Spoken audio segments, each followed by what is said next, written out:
அனைவருக்கும் வணக்கம் நண்பர்களே. இந்த பதிவில் என்ன தகவல் பார்க்க போகின்றோம் என்றால், நமது மீனம் ராசிக்கு கார்த்திகை மாதம் ராசி பலன் எப்படி இருக்கும் என்பதை பார்ப்போம். சனி 1ஆம் வீட்டில் இருக்கும்போது அது வாழ்க்கையில் ஒரு தீவிரமான, ஒழுக்கமான மற்றும் பொறுப்பான அணுகுமுறையை குறிக்கிறது. இது பெரும்பாலும் ஆரம்பகால வாழ்க்கை சவால்களுக்கு வழிவகுக்கும். இது மீள்தன்மையை உருவாக்குகிறது. இந்த நிலைப்பாடு தன்னம்பிக்கை, எச்சரிக்கையான உணர்ச்சி இயல்பு மற்றும் கடின உழைப்புக்கான தாமதமான வெகுமதிகளுடன் போராட்டங்களை ஏற்படுத்தும். ஆனால் இறுதியில் வலுவான தன்மை, முதிர்ச்சி மற்றும் நிலையான, நீண்டகால வெற்றியை உருவாக்கும் திறனுக்கு வழிவகுக்கும். தனிநபர்கள் சிறு வயதிலிருந்தே ஒழுக்கமானவர்களாகவும் பொறுப்பானவர்களாகவும் வாழ்க்கையை மிகவும் தீவிரமாக எடுத்துக்கொள்பவர்களாகவும் இருப்பார்கள். மீள்தன்மை ஆரம்பகால சவால்களை எதிர்கொள்வது மீள்தன்மை மற்றும் உள் வலிமையை வளர்க்க உதவுகிறது. முதிர்ச்சி அவர்கள் பெரும்பாலும் தங்கள் சகாக்களை விட திருப்தியடைந்தவர்களாகத் தோன்றுகிறார்கள். வலுவான தீர்ப்பு இந்த நிலைப்பாடு சிறந்த தீர்ப்பு திறன்களுக்கும் வலுவான, அடித்தளமான அடையாள உணர்வுக்கும் வழிவகுக்கும். நிலையான வெற்றி சவால்களும் கடின உழைப்பும் பிற்கால வெற்றிக்கு ஒரு நிலையான அடித்தளத்தை உருவாக்கும். சுய சந்தேகம் மற்றும் தன்னம்பிக்கை பிரச்சினைகள் அடையாளம் மற்றும் தன்னம்பிக்கையுடன் ஆரம்பகால போராட்டங்கள் இருக்கலாம். உணர்ச்சி எச்சரிக்கை தனிநபர்கள் உணர்ச்சி ரீதியாக ஒதுக்கப்பட்டவர்களாகவும் உறவுகளில் எச்சரிக்கையாகவும் பாதிப்பை காட்டத் தயங்குபவர்களாகவும் இருக்கலாம். தாமதமான வெகுமதிகள் சனியின் செல்வாக்கு கடின உழைப்புக்கான அங்கீகாரம் அல்லது வெகுமதிகளை தாமதப்படுத்தலாம். அழுத்த உணர்வு முழுமையை அடைய ஒரு நிலையான அழுத்தம் மற்றும் ஒருவரின் முயற்சிகள் முழுமையாக பாராட்டப்படவில்லை என்ற உணர்வு இருக்கலாம். 12ஆம் வீட்டில் ராகு இருந்தால் அது குறிப்பிடத்தக்க ஆன்மீக அல்லது மாய நாட்டங்கள், வெளிநாட்டு நாடுகளுடன் வலுவான தொடர்பு மற்றும் மறைக்கப்பட்ட ஆசைகள் அல்லது கவலைகளுக்கு வழிவகுக்கும். இந்த நிலைப்பாடு சாத்தியமான நிதி இழப்புகள் அல்லது எதிர்பாராத செலவுகள் மற்றும் ஆன்மீக வளர்ச்சி அல்லது விழிப்புணர்வு ஆகியவற்றுடன் தொடர்புடையது. தூக்கக் கலக்கம் அல்லது கனவுகள் போன்ற சாத்தியமான உளவியல் போராட்டங்களுடன் தொடர்புடையது. இறுதி விளைவு ராகுவின் ராசி மற்றும் அம்சங்கள் உட்பட தனிநபரின் ஒட்டுமொத்த பிறப்பு ஜாதகத்தை பொறுத்தது. ஆன்மீக மற்றும் மாய நோக்கங்கள் இந்த நிலைப்பாடு அமானுஷ்யம், ஆன்மீகம் மற்றும் மனதில் ஒரு தீவிர ஆர்வத்தை உருவாக்கி தியானம் போன்ற பயிற்சிகள் அல்லது மெட்டாபிசிக்ஸில் வலுவான ஆர்வத்திற்கு வழிவகுக்கும். வெளிநாட்டு பயணம் மற்றும் வெளிநாட்டு வாழ்க்கை வெளிநாட்டு நாடுகளுடனான வலுவான தொடர்பு என்பது ஒரு பொதுவான கருப்பொருளாகும். இது அடிக்கடி பயணம் செய்ய அல்லது வெளிநாடுகளில் குடியேற வழிவகுக்கும்.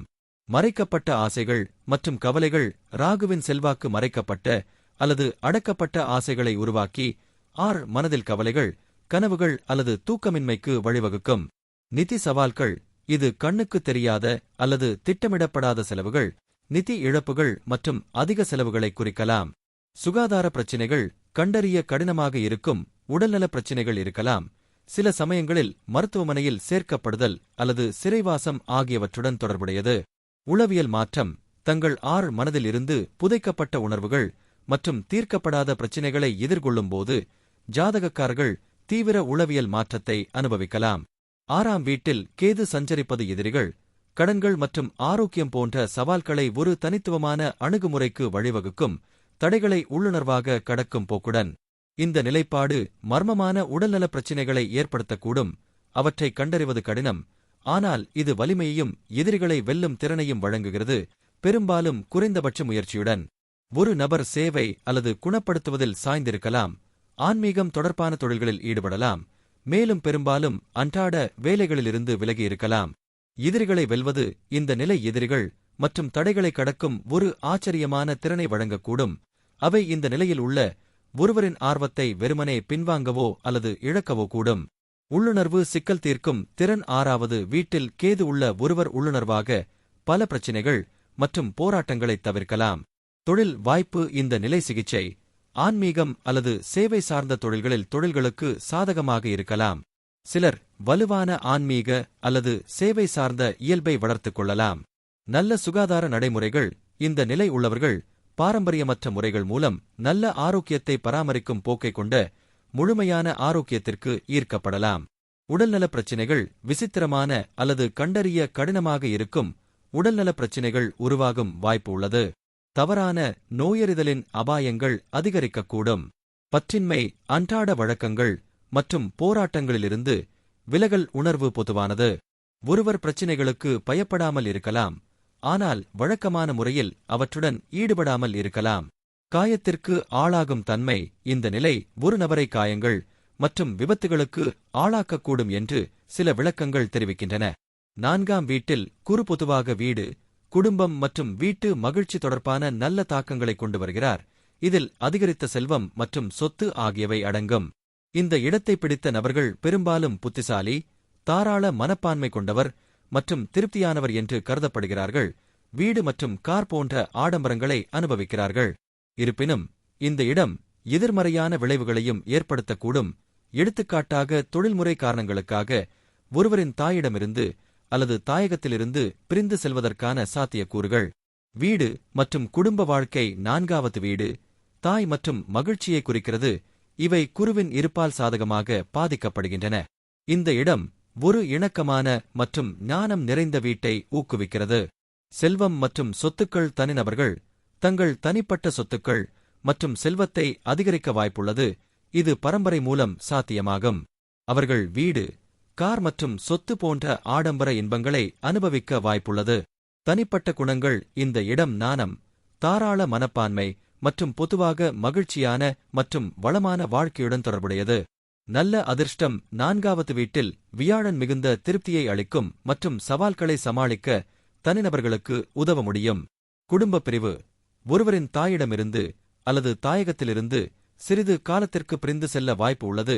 இது தொழில்முறை காரணங்களால் இருக்கலாம். ஆறுதல் மண்டலங்களில் சிரமம். சில தனிநபர்கள் தங்கள் ஆறுதல் மண்டலத்திலிருந்து விலகிச் செல்ல விரும்பலாம். இது குடியிருப்பில் மாற்றத்திற்கான விருப்பத்திற்கு வழிவகுக்கும். தீய செல்வாக்கு. வியாழன் மற்ற தீய கிரகங்களால் பாதிக்கப்பட்டால் அது எதிர்மறையான விளைவுகளுக்கு வழிவகுக்கும். ஒரு நபரை வாதத்தில் ஈடுபடுத்தி அல்லது இறுக்கமாக ஆக்குகிறது. சுக்கிரன் 8வது வீட்டில் இருக்கும்போது அது நீண்ட ஆயுளையும் குறிப்பிடத்தக்க செல்வத்தையும் குறிக்கலாம். இது பரம்பரை அல்லது வாழ்க்கை துணையின் சொத்துக்கள் மூலம் சாத்தியமாகும். இந்த இடம் உளவியல், மாயவாதம் மற்றும் அமானுஷ்ய நடைமுறைகள் போன்ற மறைக்கப்பட்ட அல்லது மாற்றத்தை ஏற்படுத்தும் பாடங்களில் ஆழ்ந்த ஆர்வத்தையும் குறிக்கிறது. மேலும் வாழ்க்கை துணை மற்றும் அவர்களது குடும்பத்துடன் சக்திவாய்ந்த தொடர்பை உருவாக்க முடியும். இருப்பினும் நேர்மறை மற்றும் எதிர்மறை விளைவுகள் பிறப்பு ஜாதகத்தில் உள்ள பிற காரணிகளை பொறுத்தது. நீண்ட ஆயுள் மற்றும் செல்வம். இந்த நிலை பாரம்பரியமாக நீண்ட ஆயுளுடன் இணைக்கப்பட்டுள்ளது மற்றும் மிகவும் செல்வந்தராக இருப்பது, ஒருவேளை ஒரு நில உரிமையாளராக மாறுவது அல்லது பணம் மற்றும் சொத்துக்களை வாரிசாகப் பெறுவது ஆகியவற்றுடன் இணைக்கப்பட்டுள்ளது. பரம்பரை மற்றும் கூட்டாளியின் செல்வம். பூர்வீகவாசிகள் தங்கள் மனைவியிடமிருந்தும் அவர்களின் மனைவியின் குடும்பத்தினரிடமிருந்தும் அல்லது பரம்பரை மூலம் நிதி நன்மைகளை பெறலாம். ஆழ்ந்த உணர்ச்சி மற்றும் உளவியல் தொடர்புகள். இங்குள்ள சுக்கிரன் கூட்டாளர்களுடன் தீவிரமான பிணைப்புகளையும் வாழ்க்கையின் மர்மமான அம்சங்களில் ஆழ்ந்த ஆர்வத்தையும் உருவாக்க முடியும். அமானுஷ்யத்தில் ஆர்வம். இந்த நிலையைக் கொண்ட நபர்கள் உளவியல், மாயவாதம், தந்திரம் அல்லது பிற மறைக்கப்பட்ட அறிவு மற்றும் குணப்படுத்தும் நடைமுறைகளால் ஈர்க்கப்படலாம். நிதி சார்ந்திருத்தல். செல்வம் ஒரு துணை அல்லது பரம்பரையுடன் பிணைக்கப்படலாம். இது நிதி சார்ந்து இருப்பதை உருவாக்கக்கூடும். எதிர்மறை விளைவுகள். சுக்கிரன் அசுப கிரகங்களால் பாதிக்கப்பட்டாலோ அல்லது சில ராசிகளில் மோசமாக அமைந்திருந்தாலோ விளைவுகள் பாதகமாக இருக்கலாம். மறைக்கப்பட்ட ஆசைகள். ஜாதகருக்கு தடை செய்யப்பட்ட அல்லது தடை செய்யப்பட்ட தலைப்புகளில் வலுவான ஈர்ப்பு இருக்கலாம். இது உணர்வுபூர்வமாக கையாளப்படாவிட்டால் சிக்கல்களுக்கு வழிவகுக்கும்.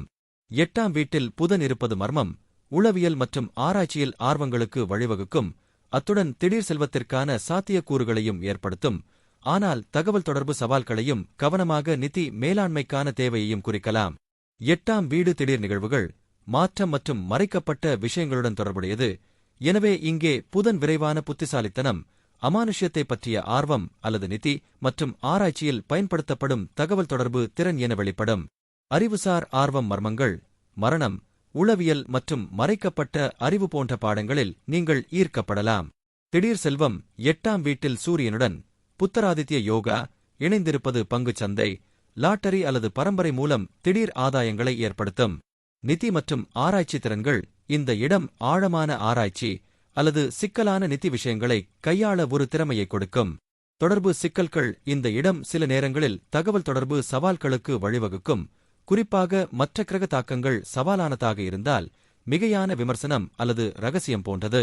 நிதி ஆபத்து. செல்வத்திற்கான சாத்தியக்கூறு இருந்தாலும் 8ஆம் வீடு பகிரப்பட்ட வளங்கள் மற்றும் திடீர் நிகழ்வுகளைப் பற்றியது. எனவே கவனமாக நிர்வகிக்கப்படாவிட்டால் அது நிதிக்கு ஆபத்தான இடமாக இருக்கலாம். 9ஆம் வீட்டில் சூரியன் பொதுவாக ஆன்மீக வளர்ச்சி, உயர்கற்றல், தத்துவம் மற்றும் பயணம் ஆகியவற்றில் கவனம் செலுத்தும் வாழ்க்கையை குறிக்கிறது. இந்த நிலையைக் கொண்ட நபர்கள் வலுவான தார்மீக திசைகாட்டி, நம்பிக்கையான கண்ணோட்டம் மற்றும் கற்பித்தல் அல்லது உயர்கல்வியில் இயல்பான நாட்டம் ஆகியவற்றைக் கொண்டிருக்கலாம். இருப்பினும் அவர்களின் நம்பிக்கைகளில் பிடிவாதம் அல்லது அதீத நம்பிக்கைக்கான சாத்தியக்கூறுகளும் உள்ளன. அறிவுசார் மற்றும் ஆன்மீக நோக்கங்கள் அறிவு, ஞானம் மற்றும் ஆன்மீக அல்லது தத்துவ ஆய்வுக்கான வலுவான உந்துதல். உயர்கற்றல் மற்றும் பயணம் பல்கலைக்கழகங்கள் மீதான இயற்கையான ஈர்ப்பு மற்றும் வெளிநாட்டு இடங்களுக்குச் செல்ல விருப்பம். நம்பிக்கை மற்றும் ஒழுக்கம் பொதுவாக நம்பிக்கையான கண்ணோட்டம் மற்றும் நெறிமுறைகள் மற்றும் கொள்கைகளின் வலுவான உணர்வு. தொண்டு, இயல்பு ஊக்கமளிக்கும் நம்பிக்கை மற்றும் வலுவான தார்மீக திசைகாட்டிக்கு வழிவகுக்கும். 9ஆம் வீட்டில் செவ்வாய் இருப்பது சாகசம், உயர்கல்வி மற்றும் வெளிநாட்டு பயணங்களில் அதிக ஆற்றல் கொண்ட ஒரு நபரை குறிக்கலாம். பெரும்பாலும் அப்பட்டமான ஆனால் நேர்மையான தொடர்பு பாணியை கொண்டவர். இந்த நிலைப்பாடு நம்பிக்கை அமைப்புகளில் மோதல்கள், ஆன்மீக விஷயங்களில் மனக்கிளர்ச்சி மற்றும் அந்த பகுதிகளில் ஆபத்து எடுக்கும் சாத்தியக்கூறுகளுக்கும் வழிவகுக்கும். இதன் விளைவு பிறப்பு ஜாதகத்தில் உள்ள மற்ற கிரக தாக்கங்களைப் பொறுத்தது. சாகசத்தின் மீதான காதல் இந்த நிலைப்பாடு வெளிநாட்டு பயணம் மற்றும் புதிய இடங்களை ஆராய்வதற்கான வலுவான விருப்பத்தை குறிக்கிறது. கல்வி நாட்டம் தனிநபர்கள் அதிக ஆற்றல் மற்றும் கவனத்துடன் உயர்கல்வியை தொடரலாம். நேர்மையான தொடர்பு பூர்வீகம் நேரடி, நேர்மையான மற்றும் நேரடியானதாக இருக்கும். இது மற்றவர்கள் கவர்ச்சிகரமானதாக காணலாம். அறிவுசார் மற்றும் ஆன்மீக ஆய்வு அறிவுசார் மற்றும் ஆன்மீக விவாதங்கள் மற்றும் நோக்கங்களில் ஈடுபடுவதில் ஆர்வம் உள்ளது. நம்பிக்கைகளில் மோதல் இந்த நிலைப்பாடு சில நேரங்களில் தத்துவ அல்லது மத நம்பிக்கைகள் தொடர்பாக மோதல்களுக்கு வழிவகுக்கும். மனக்கிளர்ச்சி இது மனக்கிளர்ச்சியை ஏற்படுத்தும், குறிப்பாக ஆன்மீக நடைமுறைகள் அல்லது ஆபத்து எடுப்பதில். தகவல் தொடர்புகளில் ஆக்கிரமிப்பு மழுப்பல் சில நேரங்களில் ஆக்ரோஷமாகத் தோன்றலாம். பாரம்பரியத்துடன் போராட்டங்கள், பாரம்பரிய மதிப்புகள் அல்லது மதக் கோட்பாடுகளுடன் ஒத்துப்போக ஒரு போராட்டம் இருக்கலாம்.